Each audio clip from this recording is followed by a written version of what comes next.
This week on CWN, girls basketball advanced to round 2. And 3 band students returned from state. I'm Maddie. And I'm Aaron, and today is Saturday, February 18th, 2023. You are watching Calallen Wildcat News Weekly Review.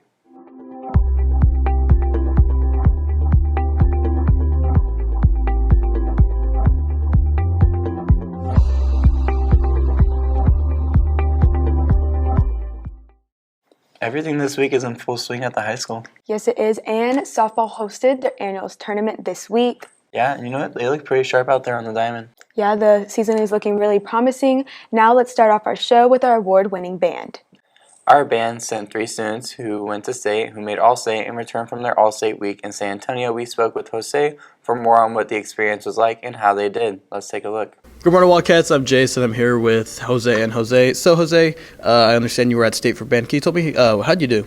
I placed 3rd out of the 5 alto saxophones that were there, and out of the 160-person band that was there. Awesome. How about you, Jose? I did great. I placed 3rd out of the 20 trumpets that were there. Cool. How would you describe the overall experience of going to state? It was a very good educational experience. Being at the convention, like, you're surrounded by all sorts of like musical culture and stuff, so it's a really good learning experience if you're a musician. Mm-hmm. How about you? All-State, especially the convention, and just being around amazing musicians is one of those experiences that you can only get once in a lifetime, especially being in the band. So it's a really life-changing adventure, and it's something that I would recommend every band student or music person should try and work for All-State. Awesome. As you can tell, guys, we do have very talented people here at Calallen. But anyways, that's all for me. Let's take it back to the studio. This past Saturday, our Top Cats competed at the Showmakers of America Coastal Bend Classic. Sakura Hogan and Tatiana Ramos received 1st in duets. Sophia Salazar and Kimberly Burke received 2nd in duets. And the overall team received 2nd best team in the hip-hop category, the Outstanding Showmanship Award, and the Double Division Award. With their performance, these Top Cats have advanced to nationals. Here's Jonathan with more information. I'm Jonathan from Calallen TV, and I'm here with Devin. So I heard that the Top Cats had a competition last week. Can you please tell me more about that? Yeah, so we had a competition Saturday, and it was really good. I really liked it being, it was my first year doing it. So what place did y'all place? We got 2nd place off of hip-hop and Outstanding Showmanship, Palm Best in category, and hip-hop. So was the choreography really difficult to learn, or was it really easy? I mean, to me it was easy, but for most people it's kind of difficult because there's a lot of movement. So do you have any more competitions coming up? Yes, actually we do. We have one in San Antonio. Okay, well, I'm really excited to see that. That's it for me. Now back to the studio. We are so proud of them, and they'll go to compete in nationals at SeaWorld March 24th and 25th. Senior Andrew Logan played the national anthem at the last basketball game on Monday. Let's take it to Maddie with more. Hey Cats, I'm Maddie and I'm here with Andrew Logan. And Andrew, I heard that you played the national anthem at the basketball game last night. How did that go? It went good, and it's something I've been wanting to do since freshman year. I actually had the opportunity to freshman year, but it got canceled due to COVID. I had a basketball game, so last game senior year was kind of fitting, and I'm really appreciative to the coaches who set it up for me. Awesome. And how long have you been playing that instrument for? I'm playing guitar for about 4 years. So. That's awesome. You know, Calallen TV actually posted that on TikTok, and I think it has 80,000 something likes now and over 400,000 views. Yeah, I saw that too. It's really awesome. And we have a rundown over our ROTC's annual military inspection held at Toloso Midway. Let's hear it from our officers and how they performed. I'm Quentin. I'm here with Tyler. Tyler, can you tell us about MI that happened this week? Yeah, sure thing. So, what was it? Yesterday, all of the ROTC kids at TM and Calallen, since we go over there jointly, there's just a few of us, but all of the cadets gather in the gym, and then they bring some big military guys over. Pretty much, they inspect us, they ask us some questions, make sure our uniforms are good, and then all of us do marching and stuff to make sure we can pass the inspection, because, they want to keep the unit running, so we have to do good for that. And it went pretty well. Most years do pretty well, thankfully. So yeah, that's a basic rundown of AMI. It's just annual military inspection. We do it every year. It's pretty simple. Would you say this is tough, or? It's tough if you don't prepare for it, because from the day we start school, we practice for it, just general orders, marching. We get ready for it the whole year. So if you pay attention and you try, you'll be just fine. What'd you guys do afterwards? So afterwards, the top 10 stayed, which is officers. I'm one of them. So we would stay, we eat lunch with Commander Calhoun, the guy from the naval station, I think, the main inspector who came. So we eat lunch with him. Then after that, all of us go into a room with him. Then the top 5 will like stand up, talk to him, give him like a brief of what we do in the unit, and then he'll just talk to us about our future after high school. And that was pretty much it. That's good to hear. We have more information regarding ag welding barbecue pits. Let's see what all our interviewer John has covered for us today. Hi, I'm Quentin and I'm here with John. John, can you tell me what you're doing here today? So far I'm making a barbecue pit. How long do you think that'll take you? Best estimate, probably another week or 2. Do you feel happy about this assignment? Yeah, I mean, you get to create stuff, no bother to doing anything, fun all around. Sounds great. Mr. Olding, can you tell us what you're doing here today? Yeah, our 6th period class is in the power structure ag class, and they're doing some really good things. They're building 2 barbecue pits. One of the barbecue pits is going to be used for the Education Foundation fundraiser, so we're really excited about that. These kids are learning how to fabricate, cut, measure different products and things like that. So it's really good. Did they have any training before this, or? Yeah, so it took half a semester to get them up to par, what they needed, how they need to measure stuff, and how they need to weld, how to make the welds perfect. But these students here, they're doing really, really well. They're advancing really good. I'm really excited to see what these projects are going to turn out like. Are there any expectations for them? Sure. I mean, the expectation is for them to build the best product they can. Hold up. That's good to hear. Thank you. Back to you. There was an Adaptive Ed Valentine's Day party on Tuesday. Here's Addison with more. Thank you, anchors, and good morning, Wildcats. I'm Addie, and I'm here with Serena. Serena, I heard that y'all were doing some Valentines for the Adaptive Ed kids for their Valentine's Day party. How did that go? It went good. We spent Thursday, Friday, and yesterday making Valentines for them. We wrote them little notes, added little candy, lollipops, little things you make like arts and crafts for them, and they went really good, and they like it. Okay, and how do you feel about this whole experience? It's really cute, like to see them how happy they get, and I'm their teacher's aide, and I get to see them every day, and they're really nice kids. Like, they're really fun to be around and really sweet, so I love doing that for them. Okay, thank you. I'm here with Bree. Bree, what's your favorite thing about Valentine's Day? My favorite Valentine's Day, I love Allie. She's my best friend. You love Allie, your best friend? Yeah. Okay, and what's your favorite thing to do on Valentine's Day with your best friend? My best friend, she likes chocolates too. You like she likes chocolates? Yeah. Do you have a favorite type of chocolate? Mm-hmm. My favorite chocolate is a heart chocolates. The heart chocolates, those are good. Okay, thank you, Bree. Back to the anchors. There is road work going on next to the high school. We spoke with one of the foremen for more. Let's take a look. I'm Quinton, and I'm here with Mr. Vargas. Yes. Mr. Vargas, can you tell us what's happening here today? Yes, sir. This is a project for the city of Corpus Christi. It's a 2020 bond project, and we are doing road work from 624 to Teague Lane. It is going to be for road and drainage improvements. The project kicked off here in February, and we should be done by the end of November. Can you tell us how you feel about this project?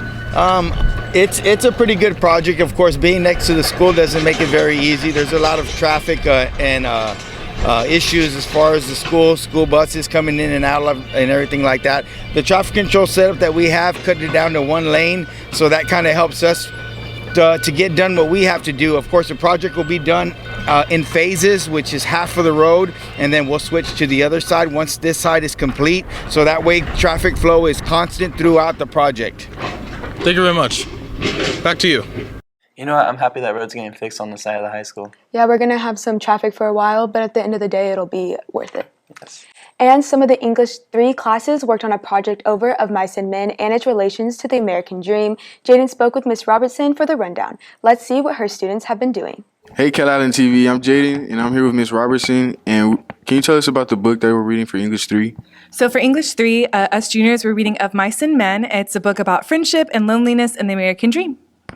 And can you tell us about the project that's coming up tied to that story? So right now we're having everyone in my class look at the characters and try to examine their American dreams and what they really wanted out of the story. Thank you, and that's all from us. Now back to the studio. Mr. Smith's physics class had a lab over momentum last week. Hunter has more information for you. Hey guys, I'm here with Mr. Smith. So Mr. Smith, I heard you have a lab going on in physics class. Can you tell me all about it? Well, what we're doing is a demonstration of momentum. And so momentum is mass times velocity. So any moving object has momentum, all right? And when something like runs into a wall or there's a car crash, there's a change in momentum. And what you can do to make the force that occurs that causes that change of momentum, what you can do to make it less is you spread the crash out over time. So we were doing an example of an egg. If you throw an egg into a wall, raw egg just breaks, right? Throw it into a sheet that lets that crash occur over a certain longer amount of time, then the egg doesn't break. That's what the crumple zones in your car do. And that spreads the crash out over time so you don't get as much force and don't get hurt as well. All right, and what do you hope your students will learn from this lesson? Well, what we've done a conversation about conservation of energy, and now we're doing the same kind of ideas, but in terms of momentum and conserving that energy. It just doesn't go away. The egg's movement doesn't go away. It's got to be changed by an impulse, and then we can account for all of those changes in momentum. And so hoping to get an understanding of those, the interplay between impulse and momentum. All right, thank you so much. That's it from us. Now back to the studio. Thank you. And now it's time for your weekly GP Student Report. Here is Skyla Martini with the stories on state choir and so much more.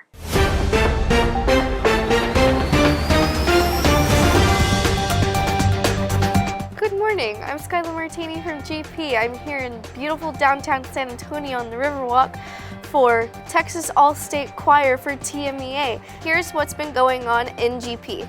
Choir students went to state. All-State was very rewarding after all the hard work that we put into all the pieces, and it was very fun, very tiring, but in the end it was all worth it, and I really enjoyed it. FFA as well as culinary students are hosting bake sales for Valentine's Day. It went really well, actually. We made a little over $800 for our culinary arts program. It went better, actually. We met a lot of students from around the school, and we were selling until a lunch 5th period. GP is entering UIL one-act play with These Shining Lives and will debut on February 24th. The play is about the Radium Dial Company and these girls that are suing their bosses because they're receiving radium poisoning through their work. I'm really excited for the one-act competition. We have a lot of new people stepping into new roles this year, so it'll be fun. Boys basketball competed their seeding match on Monday. The other day in our game against Flower Bluff, we fought hard for the first 2 quarters. We were down by 9 at half. It wasn't the outcome I wanted, but you know, just being a senior and being on this team and being around all the guys, it just meant a lot to me this season. Swim students made it all the way to regionals. It was a good season. It was long, but we pushed through. But I don't know. I think the whole team advanced as like a whole. Definitely. We all got faster. We all did better. And we're losing a bunch of seniors this year, but it's sad. Women's soccer won last week's game against Miller. It's a new school that we're going to play, so I think it's going to be really well. I think we're doing really well this year because, I mean, so far we're winning every game and we're working as a team and not just depending on one person, so. And that's all the time we have for this week. If you're interested in reading more about these stories, check out these 2 QR codes or the link down below. Y'all have a great week. Bye-bye. And now let's take the break with the rundown sports. Thank you, Aaron, and good morning, Wildcats. Swim had their state meet last week and has returned. With the state meet occurring, the 2022-2023 swim season has come to an end. Let's send it over to Emily, who spoke with Coach Lawrence on how the team performed at their final meet and much more. Hey Cats, my name's Emily and today I'm here with Coach Lawrence. So Coach, can you tell us a little bit about swim last week at state? Yes, I sure can. We took 9 kids up to San Antonio for the state swim meet, 5 girls and 4 boys. We had 2 girls that went in individual events. Jenny Pickens, she placed 4th and 5th in her events, and Kaylee Larson, who placed 11th in her event. 2 of the girls' relays placed. One of them was 11th place, and the other, the 400 relay, placed 6th place overall in state. And on the boys' side, Logan Millhouse had 2 individual events, which he placed 11th in both, I believe. So, overall, we had a good turnout, good representation of Calallen, and I thought the kids competed well, and it was just a great experience for all of us, and hopefully we'll be back again next year. Well, congratulations to swim. That's all from us. Now back to the studio. On Monday, the boys basketball teams played their last games of the district season. The JV basketball team added one last district win to make their record 12-0 in district, becoming the district champion. Even more important is that Zach Davis dressed and played in the game. Zach has been serving the basketball program as a manager since 7th grade and finally made the decision to dress for one last game. He had an incredible defensive performance and was even able to score 4 points, including a last-second buzzer beater. We caught up with him for his feelings on that memorable night. Let's check it out. I'm here with Zachary Davis, a JV basketball manager. So, Zach, you got in the game yesterday. How did it feel? It was awesome. I had fun with them. They helped me a lot because I didn't know how to do some of the stuff. And at the end, I got 4 points at the end. So I know you got that buzzer beater at the end of the game. So how'd it feel getting that buzzer beater? It was fun, and at the end, everyone was so proud of me, including my mom that was there watching me. All right, thank you. Now back to the studio. The boys' varsity basketball team did, however, come up short in a hard-fought game against Robstown on Monday, but their season isn't quite over as the team has advanced to the playoffs. We have an update over the last baseball scrimmage. Let's check it out. Welcome to here, Justin and Matt, varsity baseball players. Justin, we heard you had a scrimmage against Ray yesterday. Can you tell us how it went? It went pretty good. Our team was hitting the ball really well, and we saw a lot of pitching. That's cool. And Matt, we heard y'all have a scrimmage on Friday. Can you tell us where it's at and when? It's here against Carroll, probably at 6. Should be a good one. Are y'all prepared for the scrimmage? We're prepared, but we got to get more prepared, you know? Roll it out!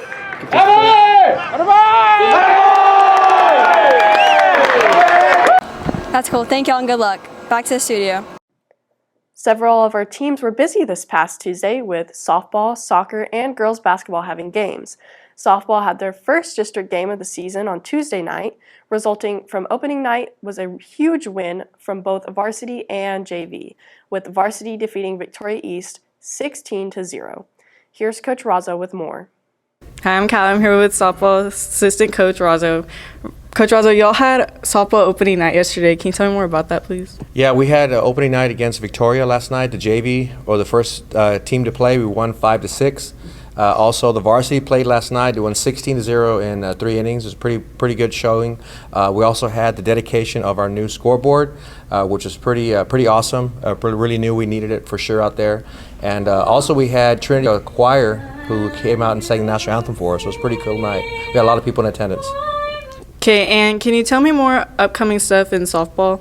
Yeah, we have the Calallen Classic starts tomorrow. We have a slate of games set up from Thursday through Saturday. A lot of teams coming into town, good talent, good competition, so we'll be excited to play. Okay, thank you, and back to the studio. They began the Calallen Softball Classic on Thursday. We will have the results for you next week. Last Friday, the soccer teams faced off against London. The boys lost 5-0 and the girls tied 0-0. Here's more on the girls' game. Good morning, Calallen TV. My name is Logan Braza, and I'm here with Jade and Julian. So, Julian, can you give us some more in-depth about how the game went? The game honestly went pretty good. I know it was 0-0, but weather, field size too. The fields at Cabness, especially the one we played on, are a lot smaller. And we tend to play a lot of possession soccer, so it just didn't work to our advantage. All right, that's so great to hear from you. And Jade, now we heard from Julian that there was weather, and how do you think that was the biggest disadvantage for you guys? I think that it was a disadvantage and an advantage at the same time, just depending on which side of the field that you were on, and it depended on which team had the advantage or disadvantage. Well, that's so great to hear. We wish you guys luck with y'all's next game on the home field. And with that, now back to the studio. The boys and girls soccer teams took on Ingleside on Tuesday as well. The boys came up short 2-1 and the girls won 7-0, still being undefeated at the goal. The final game for Tuesday night consisted of girls basketball, who played their bi-district championship and first round game against Hidalgo. After defeating the team 35-22, the team has advanced to round 2. Last night the team took on Beeville for round 2. We will have those results next week. And that's the latest on Calallen Sports. Let's take it back to the anchors. Thank you, Brooke. And our baseball and softball seasons have just started, and they are looking really promising. Yeah, they are. They're going to have a great season. And, man, it was really awesome to see Zach get those 4 points and get to play because he really deserves that. Yes, it was really neat to see that. And now here's Candace with today's weather forecast. How is it looking outside, Candace? Thank you, Anchors, and good morning, Wildcats. Today's weather is brought to you by Chick-fil-A. Happy Saturday, everyone. We are looking at a little bit chillier temperature with it being 51 degrees, although we are looking at some little bit of sunshine, 1% chance of rain, and the winds blowing from the north-northeast at 11 miles per hour. Looking further on into the rest of the day, temperature is going to rise up to 60 degrees at 12 o'clock, gets high 63 at 4 o'clock, and then drop down to 58 later on at 8 o'clock. Percent chance of rain also stay consistent at 0% until 4, and then pick up to 4% at 8 o'clock. And the winds will be blowing from the east-northeast at 11 miles per hour, pick up to 13 miles per hour from the east at 4 o'clock, and then drop down to 8 miles per hour from the east at 8 o'clock. Looking further on into Sunday's weather, we're looking at temperatures rise up to 77 degrees. We start looking at a little bit of clouds with that sun, 8% chance of rain, and the winds blowing from the south at 15 miles per hour. That's all from weather this weekend. Have a great one, and back to the Anchors. Thank you, Candace. Yes, of course. And that's all your announcements for today, but now it's time for your joke of the day. So, guys, how do celebrities stay cool? I don't know, Aaron. How? They have a lot of fans. For all you social people out there, make sure you're following us on Facebook, Twitter, and Instagram at CalallenTV for all the latest updates. Also, subscribe to us here on YouTube to catch all of our latest videos. And as always, stay classy, Calallen.